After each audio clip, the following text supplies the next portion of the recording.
বিসমিল্লাহির রহমানির রহিম। আমি এতদিন দিনের ঝাড়ামণিকে নিয়ে খুবই ব্যস্ত ছিলাম।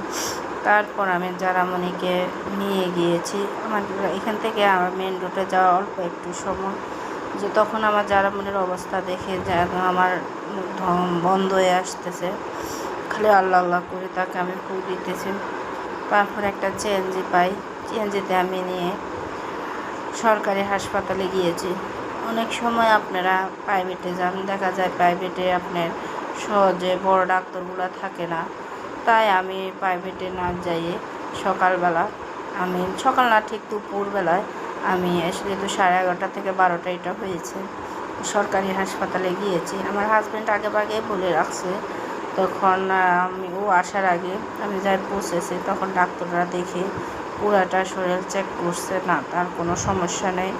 তারপর ওরা একটু শুয়ে রেখে করে অনেক কিছু টেস্ট দিয়েছে, করার পর দেখি তার রিপোর্ট ভালো আসছে, কিন্তু আমি বুঝতেছি না ওর কী হয়েছে। এমনি ডাক্তাররা তাকে ভিটামিন ওষুধ দিয়েছে, বলছে যে ও কোনো ভয় পাইছে। ওই দিন আমার ঘরে টিভি মোবাইল কোনো কিছু চলে নাই, তারপরও যে মেয়েটা হঠাৎ করে এরকম হয়েছে কেন আমি বুঝতেছি না। আপনারা সবাই আমার মেয়েটার জন্য দোয়া করবেন আর আমার পাশে সবসময় থাকবেন। আল্লাহ হাফেজ।